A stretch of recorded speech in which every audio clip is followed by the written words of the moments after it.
So it's really great to have you here today for the path of mastery and high performance. For me, the path of mastery, to explore my potential in life, is one of the one of the most exciting things in my life. The other, perhaps most exciting thing, is to explore love and connection, and perhaps my relationship with myself. But they're all up there in the top category. The German mountaineer who climbed Everest solo, did it without oxygen, quoted the Indian philosopher Tagore and said, "The goal is not to reach the utmost limits, but to find the place that has no boundaries." And so the first stage of mastery is to explore, to learn the skills. And the second stage of mastery is learning how to learn. And this takes many, many years and a lot of effort. And in the end, you say, what am I learning this for? And so that's exploring your relationship with life. And so there's both, what is my potential in life, or what is life's potential in me? And then also at the same time, that spiritual aspect, or as a part of that spiritual aspect, or that aspect around being, which is, to find the place that has no boundaries. But I love it, the fact that someone who's a mountaineer, very, very practical, very focused, very dangerous, very skillful, a lot of physical training, that's where he ends up. Because of course, actually my father said to me as a child when I was a rock climber, he said, my father was very sort of humorous, it had a dry humor. He said, "Julian, explain to me. You climb up to the top of the mountain and then you climb back down again." He was just making fun of me. But, so mountaineering, you climb up to the top of the mountain and back down again. What's the purpose in that? Of course, the purpose of that is the journey and what you discover about yourself during the course of that journey. So what I'm going to do is I'm going to make a presentation to you. Then I'm going to take questions from you, although you can interrupt me during the course of the presentation. And then we're going to share how we apply this to ourselves in small groups, and then we'll do a meditation to enhance your experience, to enhance your path of mastery. Maybe I'll take some feedback from the small group. So that's the outline of today. So high performance and the path of mastery. What is mastery?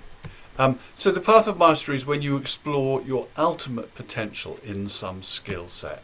And it's turbocharged or multiplied. There's a multiplying factor when it applies to your life calling. And I've pursued mastery in helping people blossom, which is my life calling. I've explored mastery to some degree in the martial art Aikido, because I'm a second Dan in Aikido, and it took me 12 years to get to second Dan black belt. And I've explored mastery in photography, and at one point I thought it was going to be my career. But the paths of mastery that are not connected with your life calling, we don't go so far along those paths of mastery, because it's got to be, to really be the best you can be, it's got to be totally central to your heart. It's got to be your core passion. It's got to be what's most important to you. Otherwise, all the effort, all the time, all the difficulty, all of those things to be the best you can be, you're just not going to do it. I think there was a point when I got to the second Dan in Aikido when just paying attention to the smallest of movements in these techniques just became no longer interesting to me. So to become the very, very best that you can be, it's much, much better. I think it's only really possible in the area of your life calling. So now I can't read the 3 aspirations of life. I couldn't read my own slide because there was a bar over the window. So there's achieving goals, and our society is very focused on that. Smart objectives, your financial objectives. How will you know that you've got it? Specific, measurable, achievable, realistic, time bound. All of that stuff is great. But have you ever noticed that actually in business and in government, there are managers who are very, very good at achieving goals and don't achieve goals around anything very interesting? achieving the ability to achieve. Gordon smiled at me, having worked in actually a really good company, but all the same, an awful lot of time can be spent achieving goals that are not that life enhancing or that interesting. So then, but nevertheless, that's a really important skill set. The second skill set is to achieve the intention to achieve the highest level in something. And so that continues. So for life calling and for the path of mastery, that continues to the day you die. And of course, if you believe in reincarnation, beyond that. But I like the idea that on the day that I die, that I'm still trying to fulfill my life calling more fully. I'm still pursuing my path of mastery. And Pablo Casals, in his old age, when he was asked why he was practicing 5 or 6 hours a day, said, if I don't practice for one day, I will notice. If I don't practice for 2 days, other musicians will notice. And if I don't practice for 3 days, my audiences will notice. So Milton Erickson, the great psychotherapist, had a full diary of appointments in his 80s when he was, in the week that he died. And he was somebody who was in a lot of pain. It wasn't as if he was very, very healthy right to his old age. But despite his pain and despite the amount of time that he had to spend managing his pain when he woke up in the morning, he still wanted to do his client work. That was his life calling. And then the third level, which is super important, which is that, so the first of these two, achieving a goal and an intention to achieve the highest level, a really good metaphor for these is the path, isn't it? The path to achieving the goal, the path of your life, the journey, the path of mastery, the journey to express your life calling as fully as you can in the world. But that metaphor only applies to those first two. The third one is about enjoying being alive at this very moment and being amazed by it all. So when I look at your faces and all these representations of your faces through some virtual electronic medium across the planet, here talking together in an intimate forum in this way, this is an amazing moment. And of course, one of the sort of key secrets to life is actually really just enjoying the miracle of the moment without any goals to achieve, and even without, a life calling. Let's put it this way: achieving goals and the path of mastery and the intention to achieve your life calling are great games to play while we're alive. But if we take them too seriously, we can get down. We can give ourselves a hard time. That's what samsara is. Samsara is having goals that you're really stressed about achieving and spending your time worrying about getting somewhere, being more than you are. And nirvana is when you come to the present moment and say, wow, isn't this incredible? Actually, this thing that I call self is a construct anyway. I'm interdependent with the whole of the biosphere and the whole of the cosmos. I'm not really separate from anybody else or anything else. This whole idea of self is a false creation. Let me just enjoy this, looking into your eyes, seeing your face right now. And the reason for emphasizing this is that a lot of my work is often about the being level, but and the life calling level, which is the second bullet point. Those two. I have achieving goals and the path of mastery as a subset of that second bullet point. Let's help people find their life calling and then set goals around what they're going to do with their life calling. If you have a business plan, it's great to set goals. If you have a career plan, it's great to set goals. If you have a plan around practice, it's great to set goals. So I'm just sort of putting this in a context. And you will find, as we talk later, that actually there's a relationship between all three of these, because of course when resting is about being, we all need to do all three. But also those first 2 points, the goal and the path of mastery, we'll come back to that a little bit later in this presentation. So first, there are the 3 levels of mastery. learning the skill set. So I studied Aikido, Japanese martial art, and fair enough, you're quite good to get some martial arts training and know how to defend yourself so that someone attack you. The thing is that Aikido is a very, very slow martial art. With karate or boxing, I'm exaggerating slightly, but you learn to punch the person on the nose, and they probably go away if you punch them on the nose a couple of times, or in the ribs, or in the kidney. Aikido, you're blending with their energy, getting behind their energy, and then using their energy against themselves. And it takes years to learn. And even then with Aikido, it's actually not particularly practical as a martial art, because only under competitive conditions, only when somebody's trying to knock you to the floor, do you learn what it might actually be like in a street fight. So, why would you do it for 12 years? And the answer is because very quickly, with the subtlety of it, you learn that actually this is about learning how to learn. To learn this, I've got to improve the way I've learned. I've got to be really attentive in paying attention. So there's a sort of discipline. I remember with my Aikido teacher, which was, the rule was you turned up at class even if you had a cold, even if you were feeling unwell. Obviously if you were severely infectious or something, you didn't go, but you couldn't just say I wasn't feeling very good, or I had a hangover, or this, because my Aikido teacher used to say, well, what if you're saying I've got a hangover and I can't practice today, but somebody attacks you? If you're going to be attacked, you need to be able to do this under any circumstance. And one of the key lessons I learned from Aikido was that even if I was ill or very tired or whatever, I could still perform as if I wasn't. You can just pull the extra out of the bag. And that's a great thing in life. Whatever's going on in my life, perhaps I shouldn't say this, but whatever's going on in my life, however bad it is, when I come to teach or when I come to run a workshop, I can get into the zone. I can put it behind me. I know that. So learning how to learn, there are many things that you learn on the path of mastery. It's not just about the practical skill, that you're learning, the career, the discipline, the field that you're learning. You're actually learning principles that apply to the whole of life. And then you start to say, well, what am I doing this for? What is life about? What's the purpose of all of this? And so then you start to say, hey, well, actually, I'm exploring my potential. I'm exploring what it is to be alive. That particularly with anything that's anything that's connected with your life calling, anything that's connected with flow.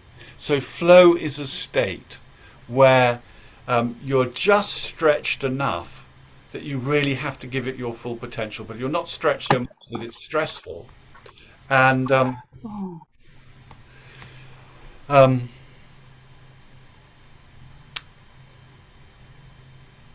and so that when you're in a state of flow, you're at your very best. You're in that state on the path of mastery, doing your life calling. You're at your very best. And so you're exploring yourself at your very best. You're taking that feeling of being at your very best into different quarters of your life. And then, the sort of second dimension of that I've already mentioned is that as you sort of explore being your very best, then you start to wonder about, what is this thing called existence? What is this all about? And so that dimension starts to come in. So actually I could put a fourth level in here. Maybe I could separate those two out. The third level is exploring my potential in life, and the fourth level would be exploring what life is about.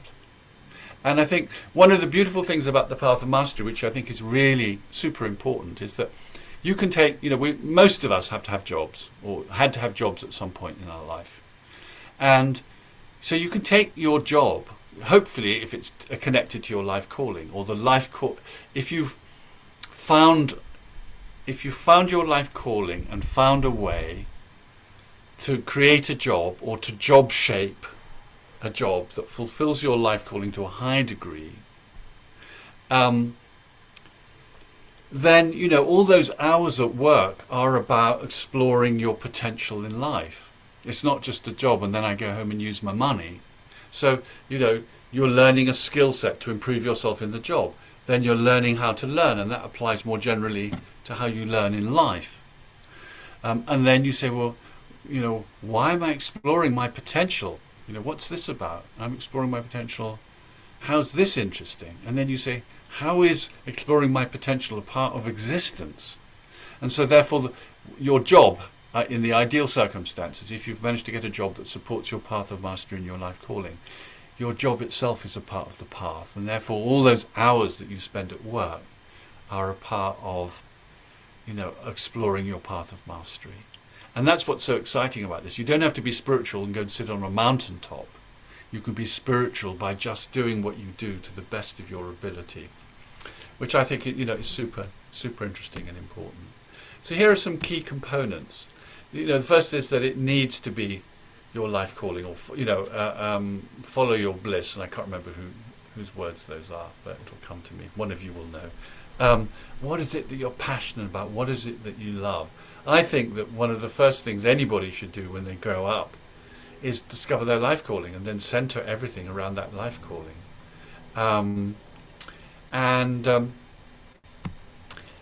Oh, by the way, I won't use it now, but I'm writing about it. Someone I know was in IT and was quite a techie in her IT, but her life calling was all about people and relationships, and she had no idea at all about how she would do this. And 7 or 8 years later, she's come a sort of a program lead that's nowadays called an agile scrum master.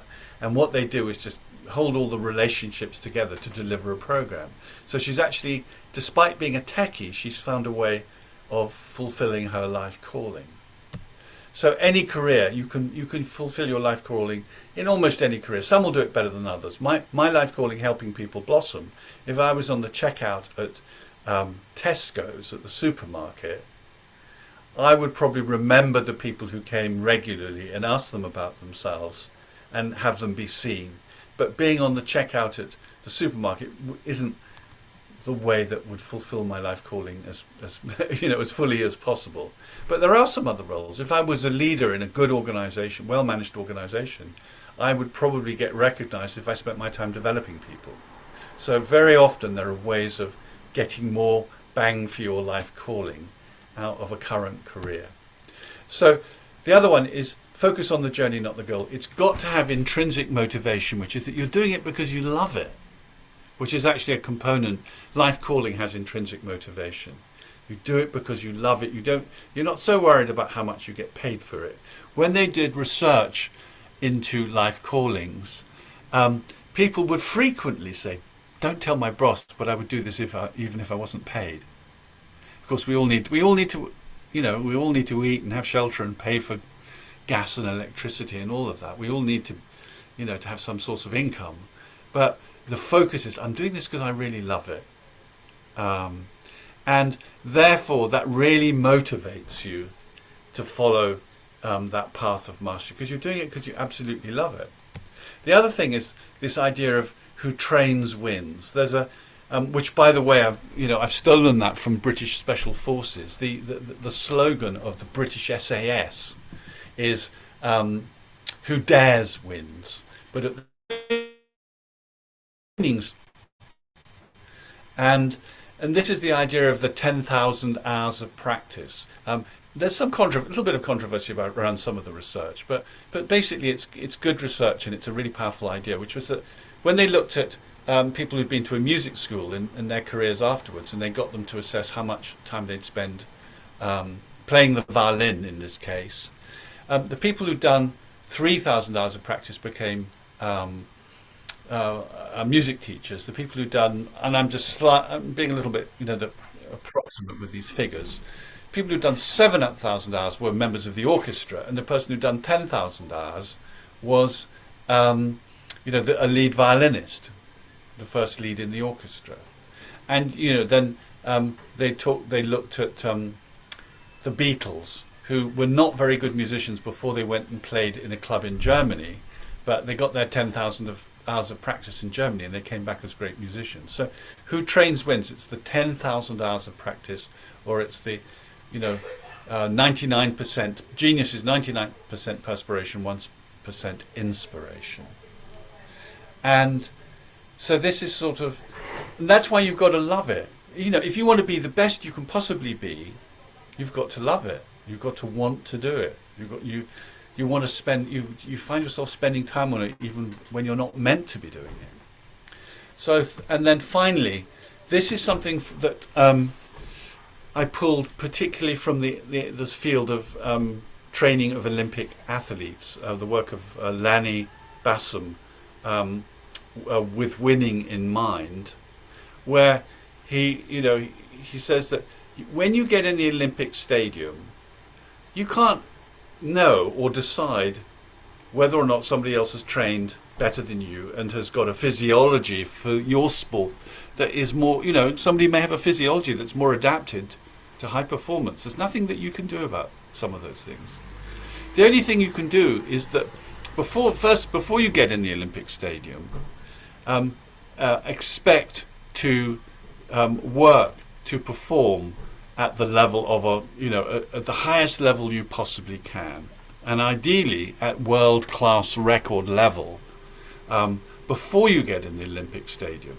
Because when you're in the Olympic stadium, there's going to be all sorts of things that are going to make you nervous or put you off or upset you. There's only any ever chance of being lucky, in inverted commas, is if you have you've trained yourself to world-class level before you get in the stadium. A little bit of hoping for a bit of luck at the end isn't really going to work. So you're constantly just working on your own performance. Someone asked, and I can't think of his name right now, but this golfer, I think it was Gary Player actually, he scored a hole-in-one, and some journalist said that was lucky, and he said that wasn't luck, that was practice. So if you practice, you will be more lucky than others. So and I think that's really helpful, because then all you're trying to do is to be the best that you can be, and not really, and not worry too much about where it gets you.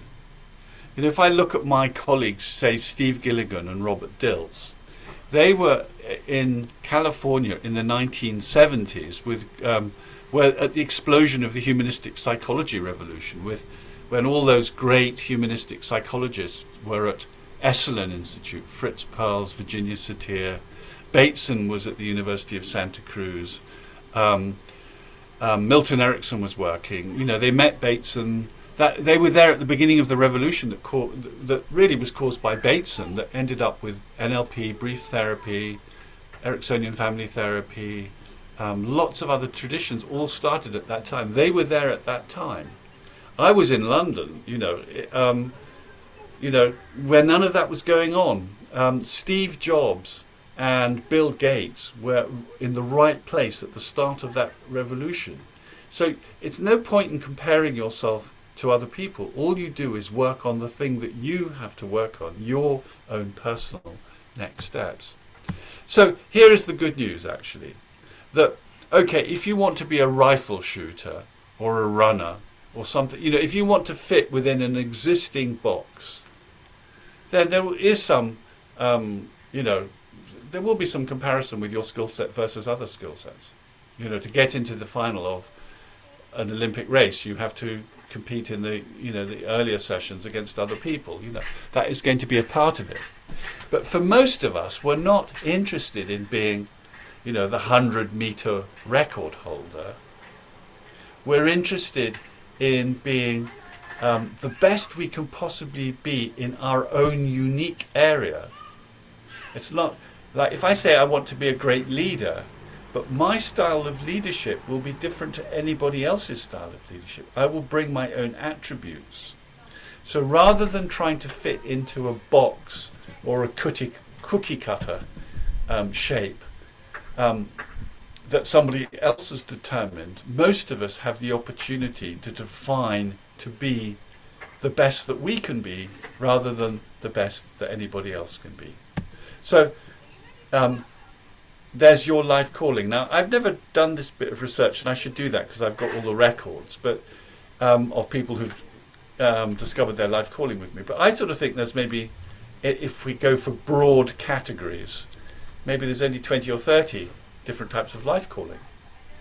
But when you combine those life callings with the individual strengths, then suddenly we've got millions of different unique approaches to expressing our life calling and strengths in the world.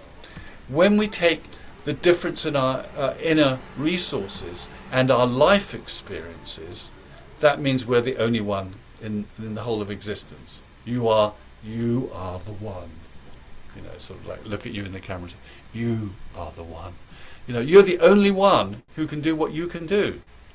Now, if that doesn't mean I'm the only one who can do leadership. I'm the only one who can do my particular version of this, the particular way that I can do it. Nobody else can do as well as me.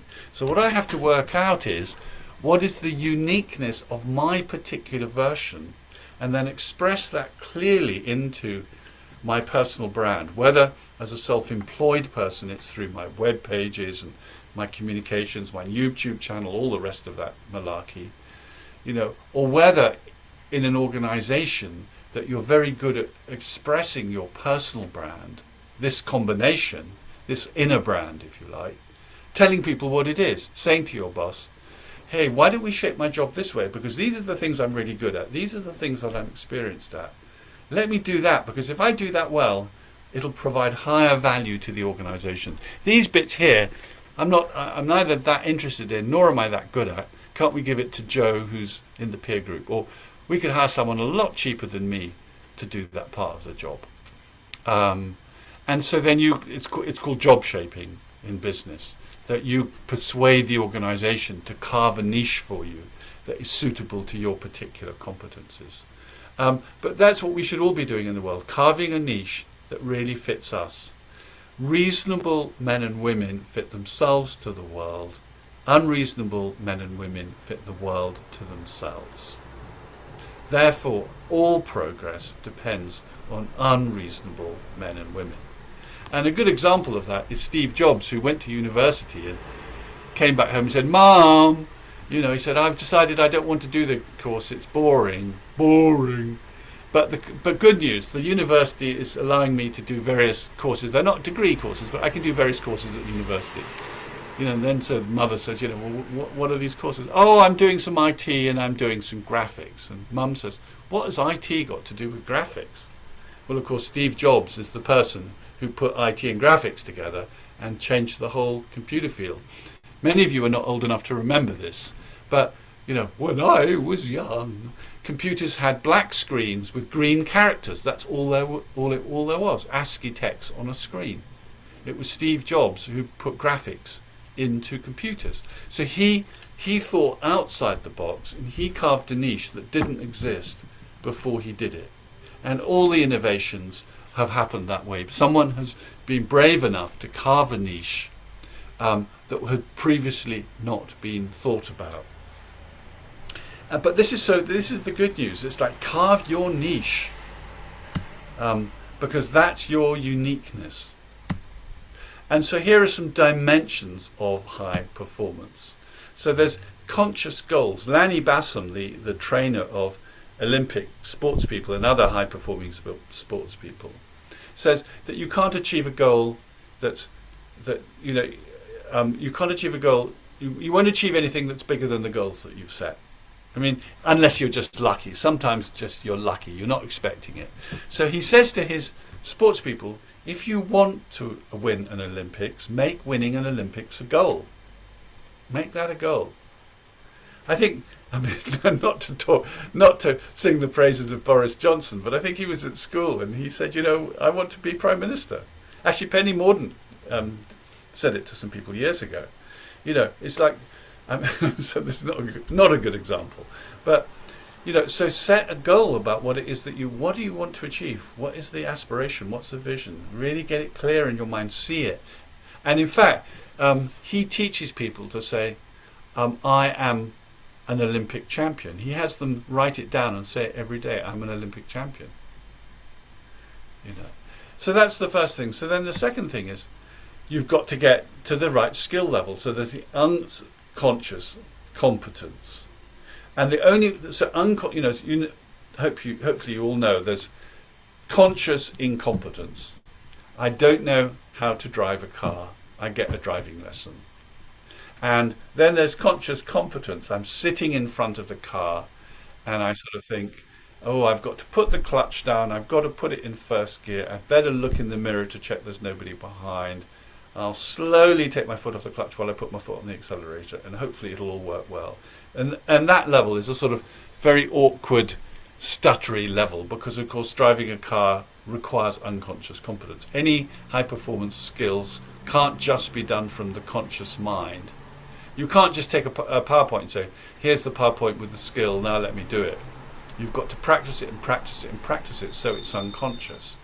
In the martial arts, actually a while ago I was sort of attacked in the street. Someone tried to punch me in the street. I heard their footsteps behind me. I heard someone shout. I spun round with my arm like this, completely unconsciously, and their fist bounced off my arm. It was all completely unconscious. It was trained into my body. So that's what we have to do. We have to get so good at the skill we can do it without thinking about it. And that's the 10,000 hours of practice. And then there's the self-belief component. And what was so exciting for me when I came across, in this case, Lanny Bassam's work, was that, all these, high-performing, sports coaches, football team coaches, people training individual athletes, they're all working on self-belief as well. So if you can't believe that you can get the Olympic gold, if you don't believe that you can get there, you won't get there. And I'm not just talking about the let me say I believe it, let me say I believe it, let me say I believe it. I'm talking at a much more somatic, gut-orientated level. If I really have too much doubt, a little bit of doubt you can handle. Maybe, like in rock climbing, a friend of mine who was climbing with me said, you need to have butterflies before you get on a rock face, but you want them flying in formation. A little bit of adrenaline, a little bit of, scaredness, a little bit of doubt can put you into a high performance state. It gets your adrenaline running. Too much undermines your performance. So, how do you develop appropriate levels of self-belief? So he says, Lanny Bassam says, you cannot achieve anything that you don't believe you can achieve. Of course, putting aside luck, but you don't want to be depending on luck to achieve something. So it's when all of these three work together, the conscious goals, the unconscious competence, and the self-belief, when all of those are aligned up, good performance is easy. And then, so here's a different, so that's a sort of ideal model when they're all, all the circles are the same. So this is where you have high skills and low self-belief. And of course, that is a sort of, hopefully most of you have spotted these people. It's one of the things that, find some really skillful person who doesn't want to be the manager. It's really great to have someone like that in your team, but you might want to increase their self-belief. You support them in their self-belief. And a lot of coaching is about helping people increase their self-belief because they've got the competence. You often meet, and in fact, it's one of the things to look at when you're doing what's called talent management in an organization, is that you look for people who've got the talent but haven't been recognized because they don't have the self-belief. You've got talent, unused talent. Actually, talking about, women in business, for example, very often there's highly talented women without the strutting self-belief that some of the male leaders have. And actually recognizing those people, getting them to speak up at meetings, all of that is super important. And then, but the other way round is also doesn't provide high performance, which is someone with a very high self-image but low competence. I may be controversial here, but perhaps Boris falls in this category in certain ways anyway. But and public schools do that. They help you. My father had a very sort of entitled view, and without very much training, found a way to set up a merchant bank, but he wasn't competent to run a merchant bank, and he went bankrupt. So that's people who think they're going to be great, but haven't done the training. And there's a little bit of that tendency, in the world where whatever you do, you bring home a ghastly picture from school and your parents tell you it's great. Anything you do, your parents tell you it's great. It can be, sometimes people can end up, they've never had any feedback, direct feedback, they can end up thinking I'm great because my mummy's told me I'm great, and then they have no idea about the competence level that's required for whatever it is that they're doing. So so that's the sort of presentation. Any comments? Any questions? Do you agree with me? Do you disagree with me? What do you think? Yeah, loved it and loved the update. Someone in our split out group said, was it Caroline that said, I'm looking forward to, I probably have heard some of this or a lot of it before, but I really enjoyed you pulling all that together. So many threads of the past and new ones as well. But it's convincing. It's very convincing to me. It's great. Thank you, Gordon. Gordon has done the Life Talent program. So, have you done it once or twice? I can't remember. Twice, Twice, yeah. yeah. Wow. Um, I mean, it's yeah. Thank you. So it's. I was actually enjoying it, pulling it all together because it's like actually putting it all in one place rather than talking about it in different places. Thank you, Gordon. Um, what else? Any other questions, comments? Well, just a big appreciation, Julian, for helping me blossom in my life. I've done Life Talent 1 and 2, and I'm now on the Creative Minds journey. And yeah, what you say just totally resonates and integrates with, I mean, I suffer from that curse, am I good enough? It's the Yeah. self-belief thing, but it's it's work in progress, but I recognize that. And looking back on my teaching career, I realized that I was always in my flow. Yeah. So that's a nice feeling to have. Beautiful. That's really beautiful. Yeah. So just Wendy just admitted having low self-belief and high competence. But I think it's Yeah, quite good to know that. yeah, It's like actually, thank God it's not the other way around. High self-belief and low competence. So that's great. And you've been working on your self-belief for a while, and it's over the time I've known you, that's really shifted as well. yeah, Yeah. yeah. Shift, definitely generative change. Yeah, Mhm. thank you. Sure. Beautiful. What else? Yeah. Comments or questions?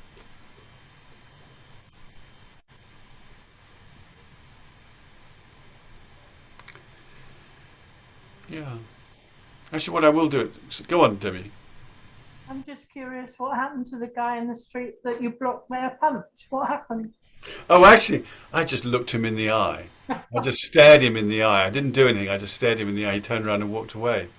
Um, yeah. So, actually, yeah.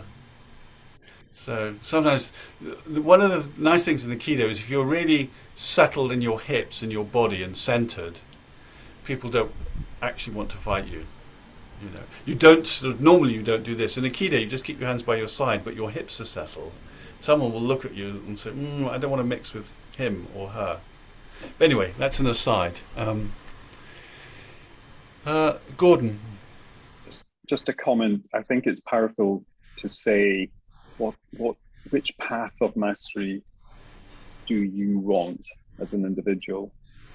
So that, I mean, it's not the first time I've heard that, but it really chimed with me. And I'm having difficulty with my son who's in his 30s, but we've made a big life decision and we're moving to Scotland and he's staying here. And just today, he's with them, and it's not his issue.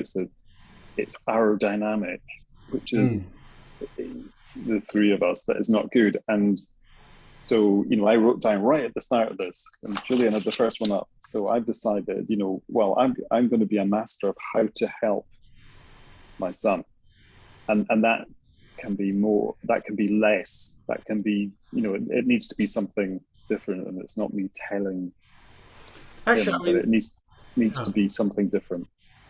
Hearing you talk about it, actually, the three, Viktor Frankl's three forms of meaning in life, and David White's three marriages: marriage through work, marriage through love, and the marriage with yourself. Well, we know that life calling applies, and the path of mastery applies to the marriage with your work, to giving your gift to the world. It also applies to the marriage through love. I mean, love is one of the most, if you're a person with me with attachment issues, loving relationships are difficult and challenging. So then that's a path of mastery. Learning, and even, just, wouldn't it be great to be a Buddhist master or the Dalai Lama who just loves everybody? We can take love out from our individual, family settings. And then, of course, the third path of mastery that I think is true for everyone is the marriage with yourself.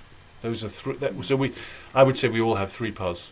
We have the potential of at least three paths of mastery, all at that sort of level. The marriage with your family is bound to be a path of mastery. Yeah, thank you, Gordon. Someone else waved their hand, and I can't remember who it was. Or anything else from anyone? Okay, so one thing I wanted to come back to was something that Gordon says. I will actually put the link to the slides into the chat later, because it's all very, these are big topics, but you pick them off. I will go and discover my life calling. Now I will go and do something to learn about my strengths. Now I will do something to develop my psychological resources. They're all things that you can make it, actually, I thought about running a program, called The Path of Mastery and High Performance. You could have another nice 20-day program there. It's actually, unfortunately, with the Life Talent program, it's a 20-day program for a 100-day curriculum or something. So, or maybe more. So, but it has it in it. But you could actually create a program for yourself which says, I will find my life calling on my path of mastery, and I will develop my path of mastery. And I will go through, and that really outlines the steps. Anything else before we go and talk in groups of... So, what thoughts do you have from the exercise? What questions do you have? And also, what do you want me to talk about or introduce or help with when we do the guided meditation? Because your feedback will help me create the guided meditation. Are there particular aspects that you want me to emphasize? Paul? Yes, the role of the unconscious as informing consciousness and the way in which that can be enhanced in some way through meditation. I'm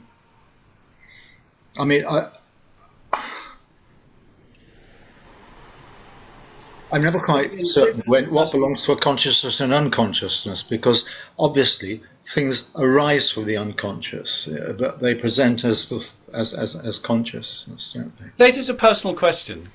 Yes, it is a personal question. What's the question? I'm interested in. I'm a thinking person, and my dominant function is a thinking function. Therefore, things which are abstract, I might find it difficult to stop thinking. But then I don't know how to valorize or validate thinking that might be from a greater depth, from self. I'm not an egotistical person, so therefore perhaps I am, in Jungian terms. Okay, so you want to know how to... Well, the potential for that. For the potential for going with what the unconscious brings. Yes, that's right. Yes, okay. Yes. That's it. Okay, perfect. What else? I will go along with that. I would like to invite the unconscious to reveal to us the success. Meaning, I think a lot of us have succeeded far better than we expect. Yes. And so allowing that to bubble up and validate better. And that would be nice. So allowing that sense of historic successes to bubble up. Yeah, and maybe even unknown successes, things that we hadn't consciously thought of. Yeah. Would be nice to kind of come into. Great, fantastic. Yeah. Good point. Good question.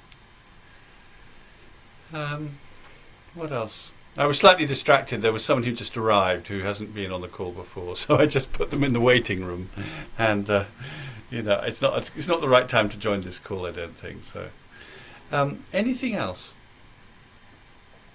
What else would you like me to include in the meditation? What other questions do you have? How can I support you in the next half an hour?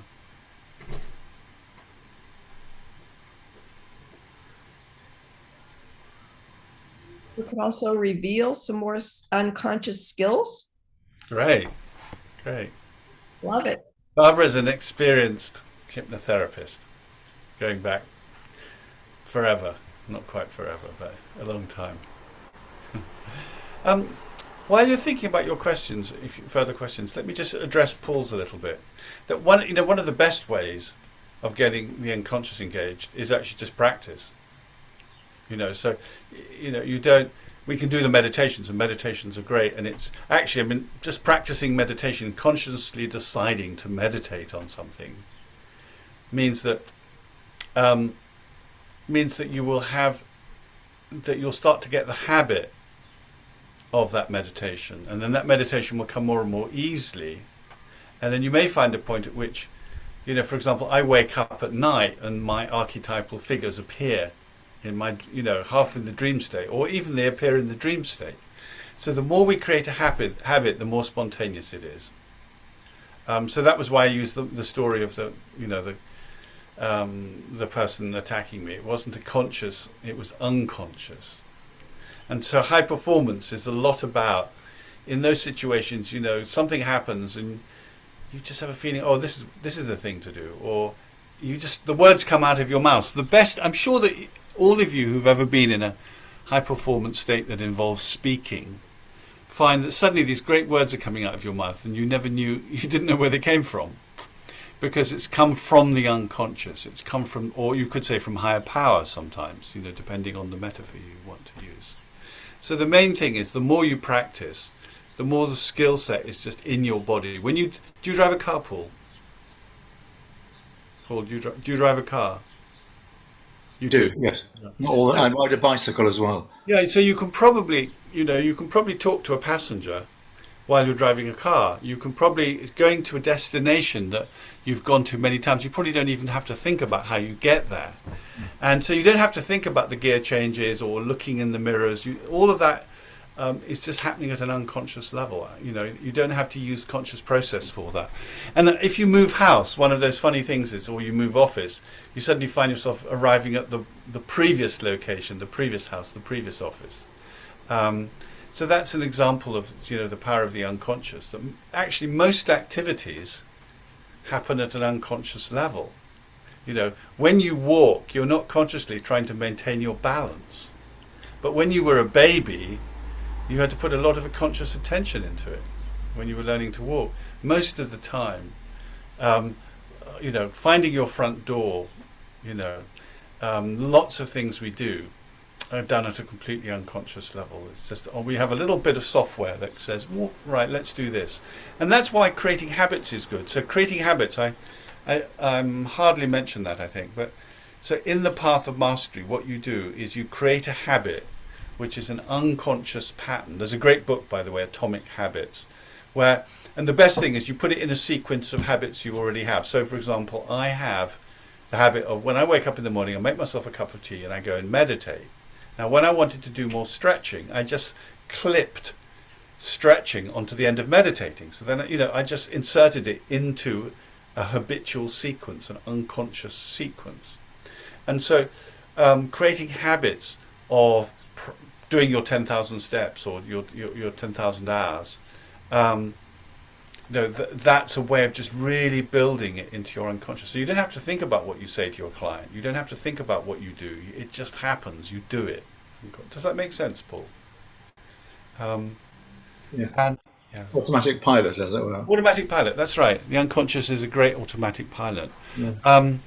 Barbara's talking about a different element of the unconscious, which is that, so when hypnosis came from the Victorian time, stage hypnosis, the power of the hypnotist over the person, and there are still people who earn a living doing that sort of stuff today. And then the behaviorists came along, and they said it's not about the power of the hypnotist, it's about the suggestibility of the client, And in fact, that's what stage hypnotists do. They have a little exercises where they test for people who are willing to be suggested, who are willing to take suggestion. And then Erickson came along and said, I've got a conscious mind and you've got a conscious mind. I've got an unconscious mind and you've got an unconscious mind. Together, something creative will happen. So it was a peer thing. But also embedded in that idea was this idea that Steve Gilligan talks a lot about, which is Erickson's view of infinite possibility. And so we've got, the classical Newtonian mechanics is when I put a billiard ball on a billiard table and I hit one ball against it at a particular velocity and angle and the ball goes in the pocket. That's all can be worked out logically. But in the sort of creative field, in the field of creativity, things happen much more spontaneously than that. And so then, that can be compared to the, quantum physics and the quantum field, that there's infinite possibility that's available through the unconscious. And that's sort of the very, very creative aspect. Oh yeah, so then, Freud said, the unconscious was all about sex and power, and it was this dangerous place where these great complexes would come out. And, that was the day when particularly women had their emotions suppressed by patriarchy, even more than they do today. And so then you got hysterical women who needed psychiatric treatment, who just needed to have their feelings listened to. And then Jung came along. It's not just about these deep, dark forces of the unconscious, but it's also about the creative imagination, the archetypes, all of those things, And Milton Erickson came along and said, well, it's all about the, infinite possibility.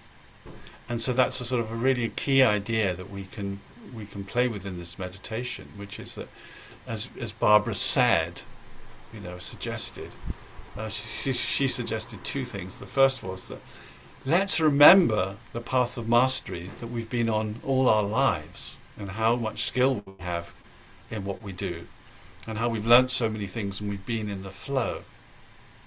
And then the second suggestion was that, what was your second suggestion, Barbara? It was along those lines. It was an evolution of that thought, wasn't it? I think it was that sort of... Oh, you're on mute. You're on mute. Allow unconscious skills to pop in easier. To allow unconscious skills to pop in easier, yeah. To have more confidence in the unconscious and the unconscious skills. I sort of think of them as, like the old military metaphor, the cavalry waiting to come over the hill. It's like I've got my unconscious sort of a little bit programmed that, if something's difficult, the cavalry will come over the hill. It's a good metaphor. My resources will come. One of the things that, in fact, I talk about when we do psychological resources is that, the first step with psychological resources is think of someone who loves you. Think of someone who believes in you. Do it consciously. See them, hear them, feel them.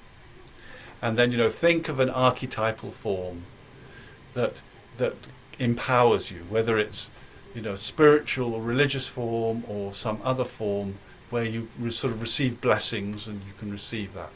So the first is you do this consciously. But after a while, having done it consciously, it begins to arise spontaneously. And then a development of, so suddenly you, Paul, you're a Christian, I know, you have, Jesus appearing, spontaneously. But the third level, which is that maybe our archetypes can appear even when we don't ask them to, even when we don't need them to, even when we don't expect them to, both in high performance situations, but also when things are difficult. So suddenly having a figure appear in a dream because we've created a habit of connection to that archetypal form. But also just in treating, if you treat the unconscious as dumb, it will act dumb. If you treat the unconscious as smart, it will act smart. The unconscious is incredibly facilitative.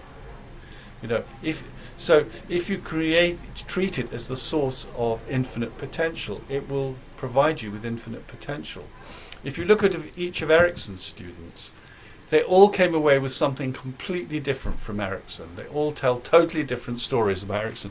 And that's, is that because they weren't listening properly? No, because Erickson was teaching infinite possibility appropriate to the individual. So they all went away with their individual possibility, which was different to everybody else's. That's what the unconscious is like.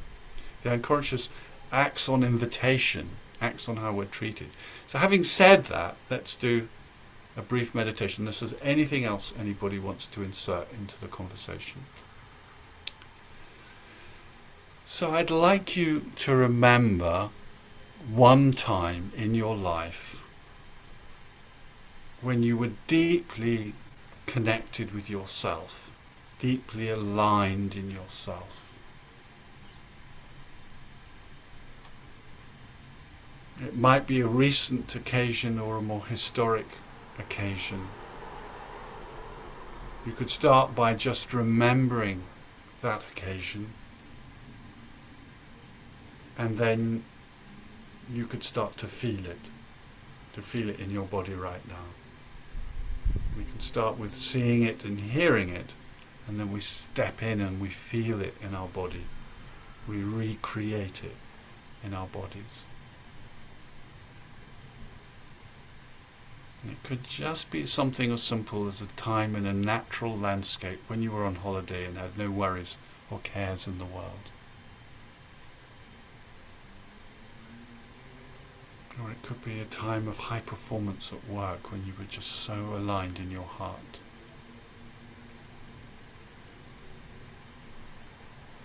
Or a time of deep meditation or prayer.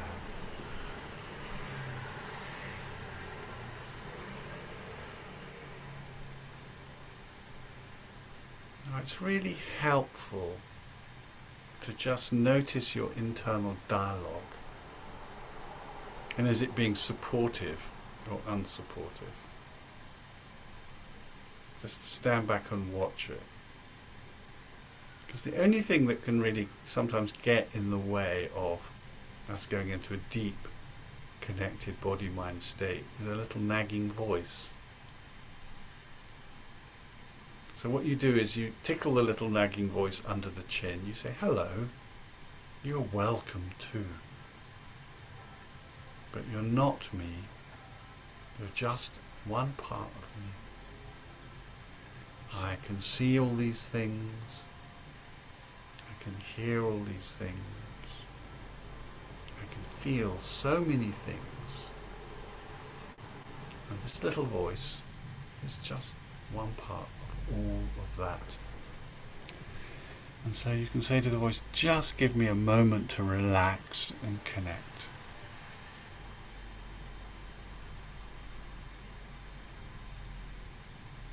Just to remember a time we were at peace. For me, it can be just lying. I used to take 2-week holidays on the beach. And after about 10 days, I would just be so relaxed and comfortable, aligned with myself. And actually, if you have that, it's really nice to remember that we have lots of these moments. Probably you have a hobby that you do, digging in the garden, or listening to music, or playing sport, or reading, or coaching people, or listening to people. We find many ways to access these flow states. We're already doing it.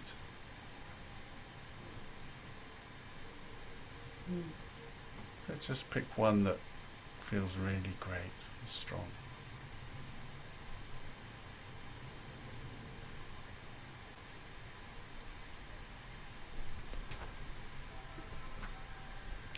And so each of us, I suspect, has a sense of purpose in life. Something that really makes our hearts sing. Something that's deeply important to us, that we've pursued over the years. And it can be really nice to invite that. See it. Listen to what it sounds like, either the words or just sounds associated with it, and feel it in your body. That's the most important part, to feel it in your heart or your belly. And then we have things that we're really good at, that we've developed over many years. Maybe you don't think of them as important. Maybe you're really good at chatting to people. What are the things that you know that you can do and you enjoy doing? And while your conscious mind is considering perhaps one of these, your unconscious mind may be collecting up more examples of things that you're good at. And while we do this exercise at a conscious level, we're also doing this exercise at an unconscious level. So the conscious mind that's listening is like the tip of the iceberg, but the unconscious mind is the rest of the iceberg. And actually the unconscious mind listens better than the conscious mind. It's just not conscious. And the unconscious mind takes the lead in a certain way from the conscious mind. So if you're paying attention with your conscious mind, the unconscious will be following too. And that's so nice to know that that happens spontaneously. Erickson would use the example of a horse and a rider. The rider just points the horse to the gate at the corner of the field, and the horse just makes its way to the gate. You don't have to do all the work yourself. One metaphor that I've really enjoyed using in the past is of a little sailing boat. And sometimes if you're in the harbour, it's hard to catch the wind. You may have to row a little bit to get yourself out of the confines of the harbour until you catch the wind. And then you don't have to row anymore. The winds of life are taking you along. The winds of the unconscious are carrying you. Perhaps you need to use a little conscious attention on the rudder to make sure you go vaguely in the direction that you want to go in. But most of the energy is coming from something deeper. There have been, ever since you were born, the unconscious has been supporting you. First, at a biological level, isn't it great that we don't have to beat our hearts? Our hearts get beaten for us. We don't have to think about breathing very often. Our breathing happens. Thank God we don't have to think too much about digestion. We may have to support it a little with knowing what to eat and when to eat, but by and large it takes place of its own accord. And now we can walk without thinking about it. We can climb stairs. We can tie our shoelaces. There are many things that we've been doing for a very, very long time that comes directly from the unconscious. And it's nice to just appreciate, to say thank you to the unconscious for having done so much for us and for doing so much for us in every moment. We can trust the unconscious to do so much for us that's positive and life-giving and helpful. We can also invite the unconscious, since self-belief is also important in supporting our life calling and our path of mastery. to invite our unconscious just to bring to mind now, but also during the days and weeks that come, memories of times we've been skillful, memories of time when we've grown and we've learnt, memories of time when we've been confident in our abilities and our abilities have flowed easily. We have our life calling, we have what we're good at, our strengths, that have been growing all these years. We have the memories of success in times when we've been using our skills and in the flow. We invite the unconscious to bring all of these to the foreground of our minds, and also to keep developing our strengths and to keep reminding us of all the positive moments of our life when we've been in flow, where we've been either in high performance or learning how to be, learning to ride a bicycle. Riding a bicycle involves learning to ride a bicycle as well as the final achievement of riding a bicycle.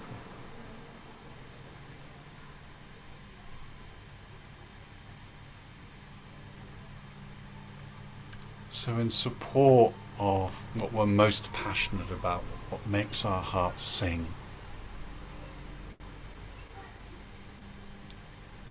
in support of our pursuit of love, meaning in life through love, in support of our relationship with us, growing our relationship with ourselves, the marriage with the self.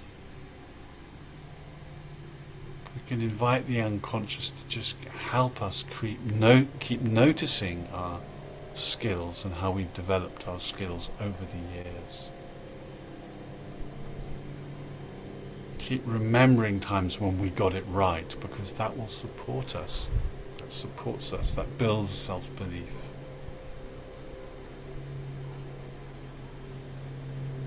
And with all the ups and downs of life, to see that what we've learnt from the good things and we've learnt from what's difficult makes us unique.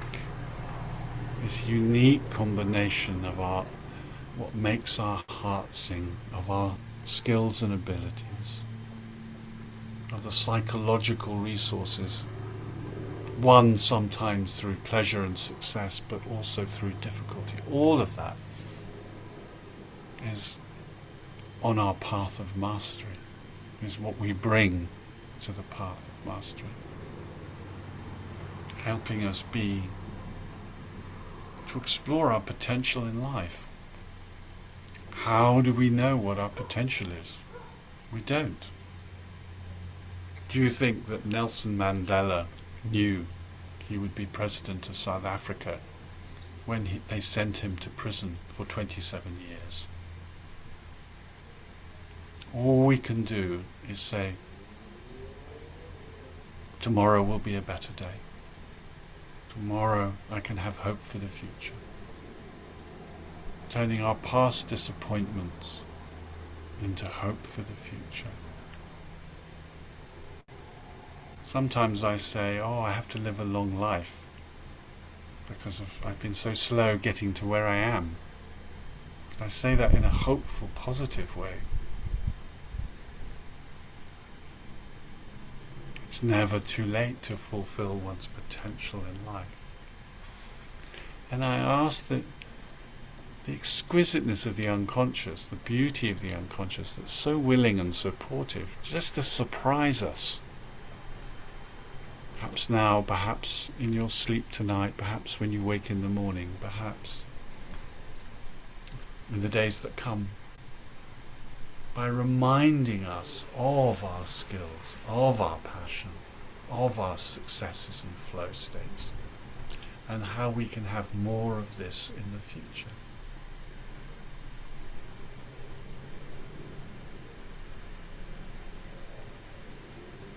One of Erickson's students talked about miracle therapy. think about what it would be like if your hopes were fulfilled. You really pursued the path of mastery for the rest of your life, to really reaching your potential to what you can imagine and beyond what you can imagine.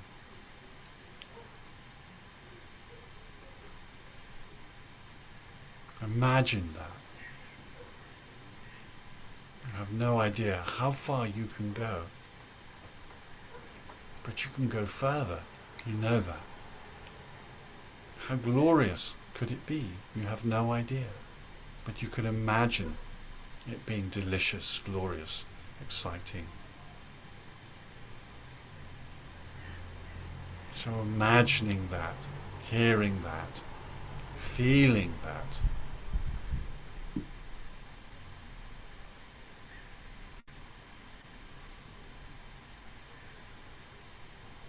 If you want this, have more of that.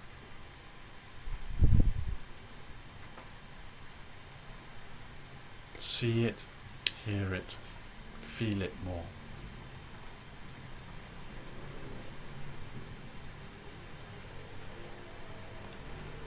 Lean into it more. We ask the unconscious to just bring more of this.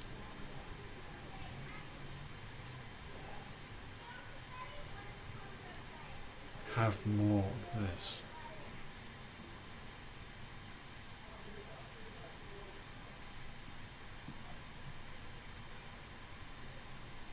Have more of this.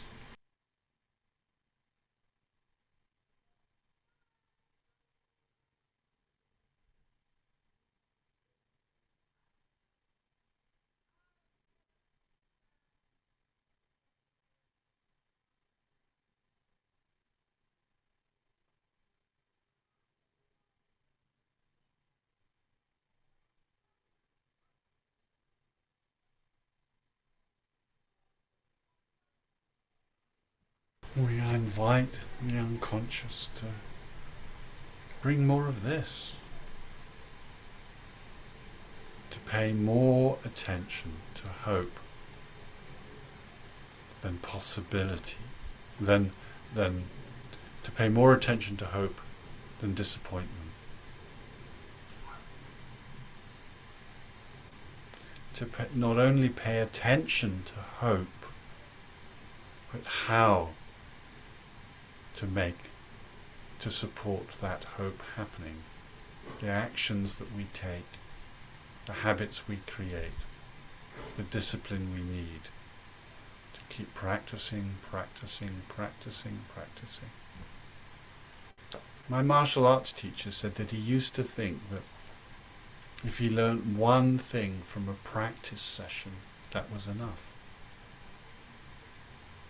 But then later he realized that even if he learnt nothing from the practice session, that was enough. If he kept going to practice sessions, eventually he would learn something new. So all we have to do is to follow our path step by step, and wonders will happen. When you're ready, I want you to just stay deeply connected with yourself, imagining how you will take this forward in the future.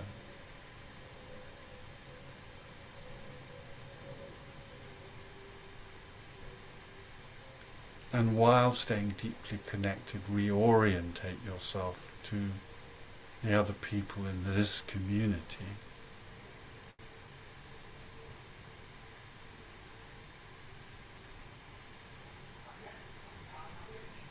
So that you can see all these amazing beings that are 7.9 billion years old. It started in the Big Bang, perhaps older, but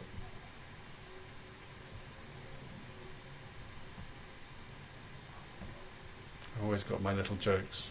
Wendy, your skin looks good for 7.9 billion years old. So I'd like to start with you, Wendy. Can we, if you unmute and Thank you, Julian. Yeah. say one word of how you're feeling right now. Or a phrase. It's a short sentence. Grounded. Grounded. Pass it. Grounded and connected and loved. And I pass to Barbara.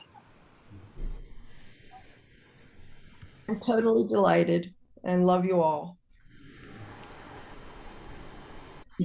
Pass it to someone, Barbara. That's right. Gordon. Invigorated and so optimistic. Caroline.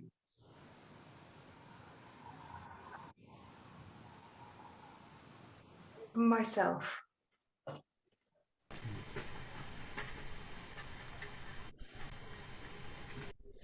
Pass it to someone, Caroline. Sorry. Esther. Anticipating the future. Debbie. I'm feeling relaxed. Say it again louder. Relaxed. Relaxed, great. And I guess I'm passing to Paul. You are. Aware. Aware and I say composed, but just deeply aware and restfully aware.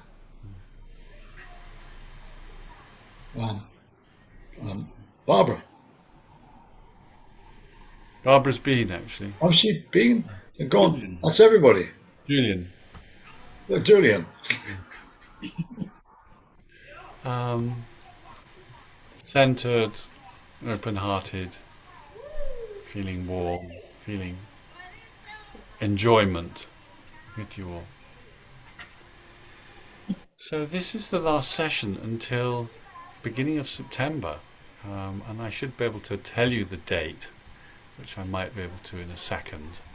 And I think it's going to be the 7th of September, and we've actually got one every week in September, but I'm away in August a lot.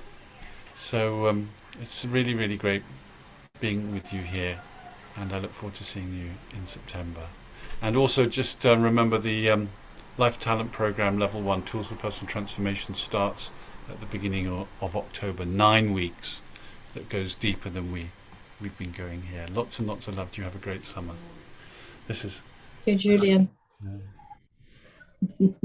good.